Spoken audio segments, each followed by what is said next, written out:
അപ്പൊ അത് വളരെ ഗൗരവതരമായിട്ട് ഇതിനെ കാണുകയും അയാൾ തെറ്റുതിരുത്തുകയും ചെയ്യുമെന്നാണ് ഞാൻ പ്രതീക്ഷിക്കുന്നത്. പക്ഷേ ശ്രീ സുരേഷ് കുമാർ, ആര് പറയുന്നു വിശ്വസിക്കണം? ബിന്ദു അമ്മിണി പറയുന്നു വിശ്വസിക്കണോ, അതോ മികച്ച പാർലമെന്റേറിയനായ രാജ്യത്തെ തന്നെ എൻ കെ പ്രേമചന്ദ്രൻ പറയുന്നത് വിശ്വസിക്കണമോ? സ്വാഭാവികമായിട്ടും എൻ കെ പ്രേമചന്ദ്രനെ വിശ്വസിക്കാൻ തരമുള്ളൂ.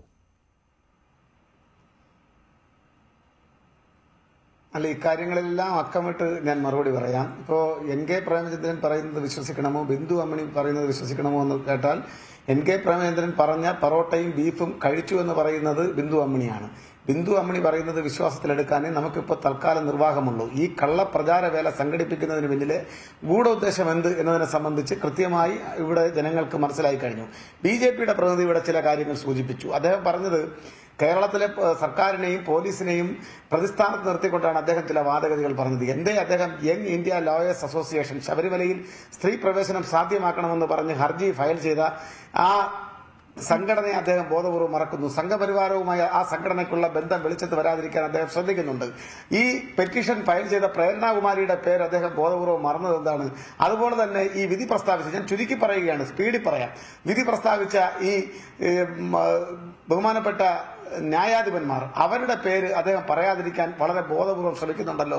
ഇത്തരത്തിൽ ആചാര ലംഘനം നടത്തിയത്, അതിന് തുടക്കം കുറിച്ചത് ഈ ആളുകളല്ലേ? അവരെല്ലാവരും സംഘപരിവാരത്തിന് പ്രിയപ്പെട്ടവരാവുകയും വിധി വന്നതിന് ശേഷം ഒരു സർക്കാരിന്റെ ഭരണഘടനാ പ്രകാരം പ്രവർത്തിക്കുന്ന, ഫെഡറൽ സിസ്റ്റത്തിൽ പ്രവർത്തിക്കുന്ന ഒരു സർക്കാരിന്റെ ഉത്തരവാദിത്വം നിറവേറ്റാൻ ഒരു ഘട്ടത്തിൽ ശ്രമിച്ചു എന്ന കുറ്റാരോപണം ചുമത്തി സർക്കാരിനും ആ സർക്കാരിന് നേതൃത്വം നൽകുന്ന ആളുകൾക്കുമെതിരായിട്ട് അതിശക്തമായിട്ടുള്ള കള്ളപ്രചാരവേല RSS, BJP, സംഘപരിവാര ശക്തികൾ തുടർച്ചയായി പ്രചരിപ്പിച്ചുകൊണ്ടിരിക്കുകയാണ്. നമ്മൾ മനസ്സിലാക്കേണ്ടത്, 2 ആഴ്ചയ്ക്ക് മുമ്പ് ഇന്ത്യയിലെ ദേശീയ മാധ്യമങ്ങൾ ഒന്ന് റിപ്പോർട്ട് ചെയ്ത് മാത്രം കടന്നുപോയ ഒരു പ്രധാനപ്പെട്ട വിഷയമുണ്ട്. അത് സുപ്രീം കോടതിയുടെ പരമോന്നത നീതിപീഠത്തിന്റെ കാവൽക്കാരനായിട്ടുള്ള, ഈ രാജ്യത്തെ 2ാമത്തെ ദളിതനായിട്ടുള്ള സുപ്രീം കോടതി chief justice Bhushan R Gavai, അദ്ദേഹത്തിനെതിരെ ചെരുപ്പേറ് നടന്നു. എന്തിനാണെന്നറിയാമോ? സംഘപരിവാരത്തിൽ വിശ്വസിക്കുന്ന രമേഷ് കിഷോർ എന്ന് പറയുന്ന 71 വയസ്സുള്ള അഭിഭാഷകൻ, അദ്ദേഹത്തിനെതിരെ ചെരുപ്പെറിഞ്ഞത് അദ്ദേഹം സനാതനധർമ്മത്തെ അധിക്ഷേപിച്ചു എന്ന കുറ്റാരോപണം ചുമത്തിയാണ്. വിഷ്ണു ക്ഷേത്രത്തിലെ വിഷ്ണു പ്രതിമ നൂറ്റാണ്ടുകൾക്ക് മുൻപ്, ഖജുരാവോ വിഷ്ണു ക്ഷേത്രത്തിലെ വിഷ്ണു പ്രതിമ നൂറ്റാണ്ടുകൾക്ക് മുമ്പ് അതിന്റെ തല ഛേദിക്കപ്പെട്ടു. അത് കോടതി ഇടപെട്ട് പുനഃസ്ഥാപിക്കണമെന്ന പെറ്റീഷൻ ഫയൽ ചെയ്യുന്ന സന്ദർഭത്തിലാണ് അദ്ദേഹം ചില കാര്യങ്ങൾ ഇത് കോടതിയുടെ ഉത്തരവാദിത്വമല്ല എന്ന് പറഞ്ഞ ഒറ്റ കാരണത്താലാണ് അദ്ദേഹത്തിനെതിരെ ഈ ആക്രമണം സംഘടിപ്പിച്ചത്. ഞാൻ ചോദിക്കട്ടെ, ഏറ്റവും പരമോന്നത വിശ്വാസികളുടെ ഉത്തമമായിട്ടുള്ള പ്രതീകമായിട്ടുള്ള ശബരിമലയ്ക്കെതിരെ ഈ വിധി പ്രസ്താവിച്ച ജുഡീഷ്യൽ ഉദ്യോഗസ്ഥരെ നിങ്ങൾ എങ്ങനെയാണ് വരവേറ്റത്? നിങ്ങളൊന്ന് പറയണം. സംഘപരിവാരം എങ്ങനെയാണ് വരവേറ്റത് എന്നൊന്ന് പറയാനും ആ മറുപടി കേൾക്കാനും ഞങ്ങൾക്ക് ആഗ്രഹമുണ്ട്. ഇത് കേരളത്തിലെ ജനങ്ങളുടെ പ്രതിനിധിയായിട്ടാണ് ഞാൻ ഈ ചോദ്യം ചോദിക്കുന്നത്. കേവലമായ രാഷ്ട്രീയ സങ്കുചിത അഭിപ്രായ വ്യത്യാസം മാറ്റിവെക്കൂ. ഞാൻ ജനങ്ങളുടെ പ്രതിനിധി എന്നുള്ള നിലയിൽ നിങ്ങളോട് ചോദിക്കുകയാണ്. നിങ്ങൾക്ക് തരാതരം പോലെ എടുത്ത് കളിക്കാനുള്ളതല്ല കേരളത്തിന്റെ വിശ്വാസ്യത. ഇവിടെ കോൺഗ്രസിന്റെ പ്രതിനിധി പറഞ്ഞു, വളരെ അങ്ങനെ പറഞ്ഞിട്ടുണ്ടെങ്കിൽ അത് തെറ്റായിപ്പോയി എന്നുള്ള നിലയിലൊക്കെ അർത്ഥം വരുന്ന നിലയിൽ അദ്ദേഹം പറഞ്ഞു. അദ്ദേഹം പറയുന്നത് കേൾക്കുന്നത് വെള്ളം തൊടാതെ വിഴുങ്ങാൻ ഞങ്ങൾ തീരെ പാവങ്ങളല്ല. ഞങ്ങൾക്കറിയാം ബഹുമാനപ്പെട്ട പാർലമെന്റ് അംഗം, മുൻ മന്ത്രി ശ്രീ എൻ കെ പ്രേമചന്ദ്രൻ എന്താണ് ഈ നാട്ടിൽ നടത്താൻ ഉദ്ദേശിക്കുന്നത് എന്നതിനെ സംബന്ധിച്ച് വ്യക്തമായ ധാരണ ഞങ്ങൾക്കുണ്ട്. ഞാൻ പറഞ്ഞല്ലോ, അദ്ദേഹം വിനയവും മതനിരപേക്ഷതയും മുഖത്ത് വാരിക്കോരി തേച്ചിരിക്കുകയാണ്. പക്ഷേ അദ്ദേഹത്തിന്റെ ഉള്ളിലുള്ള രാക്ഷസീയമായ വർഗീയത അദ്ദേഹം അറിയാതെ പുറത്തു വന്നതിന്റെ പ്രതീകമാണ് ഈ പ്രസംഗ. ഒരു കാര്യമുണ്ട്. അപ്പോൾ ബീഫും പൊറോട്ടയും കഴിച്ചില്ല എന്നേ ഉള്ളോ, ബീഫും പൊറോട്ടയും കഴിപ്പിച്ചില്ല എന്നേ ഉള്ളോ, അവിടെ മല കയറ്റിയത് നിങ്ങളാണ് എന്ന കാര്യമെങ്കിലും സമ്മതിക്കാമോ എന്ന്? ബീഫും പൊറോട്ടയും മാറ്റി നിർത്താം. അല്ല, കോൺഗ്രസിന്റെ പ്രതിനിധിയും BJPയുടെ പ്രതിനിധിയും ആവർത്തിച്ച് പറഞ്ഞുകൊണ്ടിരിക്കുകയാണ് രഹന ഫാത്തിമ അവിടെ വന്നു, അല്ലെങ്കിൽ ബിന്ദു അമ്മിണിയും കനകദുർഗയും വന്നൊരു സാഹചര്യമുണ്ട്. ഞാൻ ചോദിക്കട്ടെ, ഇത്തരത്തിലൊരു കോടതി വിധി അന്ന് നിലനിന്നിരുന്ന സമയത്ത് ആ കോടതി വിധി നടപ്പിലാക്കുന്നതിന് വേണ്ടിയിട്ടുള്ള ഇടപെടൽ നടത്തി. പിന്നീട് അങ്ങേയറ്റത്തെ സുപ്രീം കോടതി തന്നെ ഈ കാര്യത്തിൽ ഒരു വിശാലമായിട്ടുള്ള കാഴ്ചപ്പാടോടുകൂടി പ്രവർത്തിക്കാൻ വേണ്ടി തീരുമാനിച്ചു. ഹിന്ദു മതവിശ്വാസത്തിൽപ്പെട്ട ഏറ്റവും പ്രഗത്ഭരായിട്ടുള്ള ആളുകളുമായി ആശയവിനിമയം നടത്താൻ വേണ്ടി മാറ്റിവെച്ചു. അതിനുശേഷം കേരളം സമാധാനത്തിന്റെ പാതയിൽ പൊയ്ക്കൊണ്ടിരിക്കുകയല്ലേ. അതിനുശേഷം എത്രയോ കാര്യങ്ങൾ നടന്നു. ഇവർ പറയുന്ന 2019 ലോക്സഭാ ഇലക്ഷന് ശേഷമാണെങ്കിൽ 2021 പാർലമെന്റ് ഇലക്ഷനും 20 പഞ്ചായത്ത് ഇലക്ഷനും 21 നിയമസഭാ തെരഞ്ഞെടുപ്പും നടന്നു. അവിടെയൊക്കെ ഇവർ ഉന്നയിച്ച വാദഗതിയുടെ മുന എവിടെയാണ് തട്ടി തകർന്നു പോയതെന്ന് ബഹുമാനപ്പെട്ട BJPയുടെ പ്രതിനിധിയും കോൺഗ്രസിന്റെ പ്രതിനിധിയും ഒന്ന് ചിന്തിക്കാത്തതെന്ത്? നിങ്ങൾ പാർലമെന്റ് ഇലക്ഷനിൽ ഞങ്ങൾക്ക് തിരിച്ചടി ഉണ്ടായി, ഞങ്ങൾ സമ്മതിക്കുന്നു. ആ തിരിച്ചടിയിൽ നിന്നും ഞങ്ങൾ ചില തിരുത്തലുകൾക്ക് വിധേയമായി എന്ന് നിങ്ങൾ എല്ലാവരും അവകാശപ്പെടുന്നത് പോലെ ഞങ്ങൾ ആ രീതിയിൽ മുന്നോട്ട് പോയി. ഇപ്പോ അവിടെ ഒരു പ്രശ്നം വേണ്ട. അതിനകത്ത് കൃത്യമായി വിശ്വാസികളുടെ കൂടെ അഭിപ്രായം മാനിച്ചുകൊണ്ട് മുന്നോട്ട് പോകാൻ തീരുമാനിക്കുമ്പോൾ പഴയത് ഞങ്ങൾ വലിച്ചു പുറത്തിടും. അതിനകത്ത് നേട്ടമുണ്ടായ അതേ കാര്യം തന്നെ എന്തുദ്ദേശത്തിലാണ്? 2019 നിങ്ങൾക്ക് നേട്ടമുണ്ടാക്കിയതാണ്. അവിടെ അന്നും ഈ പൊറോട്ടയും ബീഫും വന്നതാണ്. ഇപ്പോൾ വീണ്ടും 2025, 26 ലക്ഷ്യമിട്ട് അതേ കാര്യം കൊണ്ടുവരുന്നു.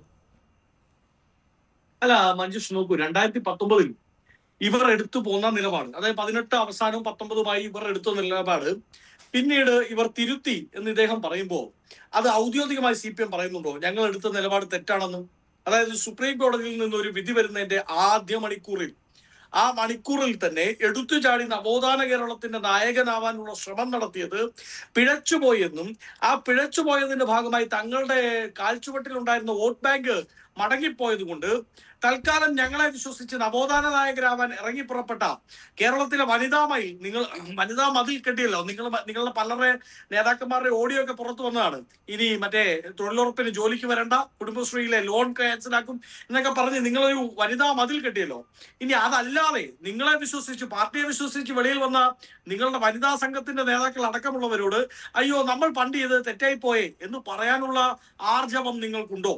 അന്ന് നമ്മൾ ശബരിമലയിൽ സ്ത്രീപ്രവേശനം നടപ്പിലാക്കുന്നത് it's a matter of right to equality, ഇത് തുല്യതയുടെ പ്രശ്നമാണ് എന്ന് നിങ്ങൾ പ്രസംഗിച്ചത്, പ്രത്യേകിച്ച് സഹാവ് പിണറായി വിജയൻ അടക്കമുള്ളവർ പ്രസംഗിച്ചത് കേരളത്തിന്റെ നവോത്ഥാന ചരിത്രമാണിത് എന്ന് തെരഞ്ഞെടുപ്പ് വേദികളിൽ സഹാവ് പിണറായി വിജയൻ പ്രസംഗിച്ചത് തെറ്റായിപ്പോയി, ഞങ്ങൾ ഇതാ U-turn അടിക്കുകയാണ് എന്ന് പറയാനുള്ള ആർജവം നിങ്ങൾക്ക് ഏറ്റവും കുറഞ്ഞ പക്ഷം ഈ ചർച്ചയിൽ പങ്കെടുക്കുന്ന തിരുവനന്തപുരം ജില്ലയിലെ CPMന്റെ ഏറ്റവും പ്രധാനപ്പെട്ട നേതാക്കളിൽ ഒരാളാണ് വസന്ത്. അത് U-turn അടിച്ചു എന്ന കാര്യത്തിൽ സംശയമില്ലല്ലോ. അതിപ്പോൾ പറയേണ്ട ആവശ്യമില്ല. അല്ല, പറയണമല്ലോ U-turn അടിച്ചു. അപ്പൊ രഹന ഫാത്തിമയും ബിന്ദു അമ്മണിയെയും കനകദുർഗയെ പാവങ്ങളെ ബലിയാടുകളാക്കുകയായിരുന്നു. അവരെ കൊലയ്ക്ക് കൊടുക്കാൻ വേണ്ടിയുള്ള ശ്രമമാണോ സർക്കാർ നടത്തിയത്? ഇനി അങ്ങനെ ഇവർ ഇത്രയും കാലവും ഇപ്പോഴും അവർ പറയുന്നത് നിയമപരമായ പ്രശ്നം ഉണ്ടായിരുന്നു എന്നാണെങ്കിൽ ഇവർക്ക് U-turn അടിക്കാൻ പറ്റില്ലല്ലോ. കാരണം ഇപ്പോഴും ആ വിധി സ്റ്റിൽ ലൈവാണ് ആ വിധി. പക്ഷെ ആ വിധിയിന്മേൽ കോടതി മറ്റൊരു വാദം കേൾക്കുകയാണ്. പക്ഷെ അത് ഇവരെടുത്തിയാടിയ സമയത്തും അത് അങ്ങനെ തന്നെയായിരുന്നു ആ വിധിയുടെ നേച്ചർ. അപ്പൊ ഇവർ ആ U-turn അടിച്ചത് പ്രഖ്യാപിക്കണ്ടേ? ഞങ്ങൾ U-turn അടിച്ചു എന്ന്. ബിന്ദു അമ്മണിയോടും കനകദുർഗയോടും രഹന ഫാത്തിമയോടും തൽക്കാലം ബീഫും പൊറോട്ടയും ഇനി കേന്ദ്രത്തിൽ നിന്ന് ഈ നിലയത്തിൽ നിന്ന് ഇനി കൊടുക്കില്ല, തൽക്കാലത്തേക്ക് ഈ നിലയത്തിൽ നിന്നുള്ള ബീഫിന്റെയും പൊറോട്ടയുടെയും പ്രക്ഷേപണം നിർത്തിവെച്ചിരിക്കുകയാണ് എന്ന് അറിയിക്കണ്ടേ? അല്ലെങ്കിൽ അവർ വന്ന് നാളെ ചോദിച്ചാൽ എന്ത് പറയും, എന്ത് ഉത്തരം പറയും എന്നുള്ള പ്രധാനപ്പെട്ട ചോദ്യമല്ലേ. അതുകൊണ്ടാണ് ശ്രീ മഞ്ജുഷ് തുടക്കത്തിൽ ഞാൻ പറഞ്ഞത്, മതങ്ങളെ ഈ കമ്മ്യൂണിസ്റ്റുകൾക്ക് ഒരു പ്രത്യേകത ഉണ്ട്. അവർക്ക് ഒരു മതത്തോടും പ്രത്യേകിച്ച് സ്നേഹവും ഇല്ല, പ്രത്യേകിച്ച് എതിർപ്പും ഇല്ല.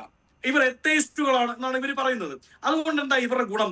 ഇവർ മതങ്ങളെ കാണുന്നത് മനുഷ്യനെ മയക്കുന്ന കറുപ്പായല്ല, മറിച്ച് അധികാരത്തിലേക്ക് വരാനുള്ള പാലമായാണ്.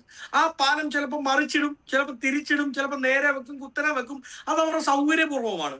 അത് എല്ലാ മതങ്ങളിലെ വിശ്വാസികളും തിരിച്ചറിയണം. ഇപ്പൊ ശ്യാംരാജ് പറഞ്ഞതുപോലെ ഹിന്ദു വിശ്വാസത്തെ ഇല്ലായ്മ ചെയ്യാൻ വേണ്ടി മറ്റൊരു വിശ്വാസത്തെ അങ്ങനൊന്നുമല്ല. അവർക്ക് അങ്ങനെ ഒരു പ്രത്യേകതയൊന്നുമില്ല. ശ്രീ ശ്യാംരാജ്, അങ്ങ് BJPക്കാരായതുകൊണ്ട് അങ്ങനെ പറയണ്ട. കമ്മ്യൂണിസ്റ്റുകൾക്ക് പ്രത്യേകിച്ച് CPM അങ്ങനെ ഒരു കാര്യമൊന്നുമില്ല. അവർക്ക് ഒരു മതത്തോടും പ്രത്യേകിച്ച് മമതയുമില്ല, പ്രത്യേകിച്ച് എതിർപ്പുമില്ല.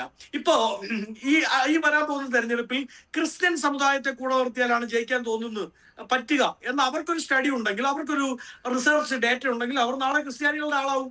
ഇനി അല്ല, അവരെ എതിർക്കുന്നതാണ് ശരി എന്ന് കണ്ടാൽ അവർ നാളെ നിലയ്ക്കലേക്ക് അവിടുത്തെ നിലയ്ക്കൽ പള്ളിയിലെ ഏതെങ്കിലും ആചാരത്തെ എതിർത്തുകൊണ്ടുള്ള നിലപാട് ഇവർ സ്വീകരിക്കും. അപ്പൊ നാളെ ഹിന്ദു വിശ്വാസത്തെ കൂടെ നിർത്തുന്നതാണ് ശരിയെന്ന് തോന്നിയാൽ ഇപ്പൊ നടത്തിയ പോലെ അയ്യപ്പ സംഗമം നടത്തും. അവർ വേണമെങ്കിൽ പിണറായി വിജയൻ തന്നെ നേരിട്ട് ഇരുമുടിക്കെട്ടും കെട്ടി നോമ്പുമെടുത്ത് മല ചവിട്ടും.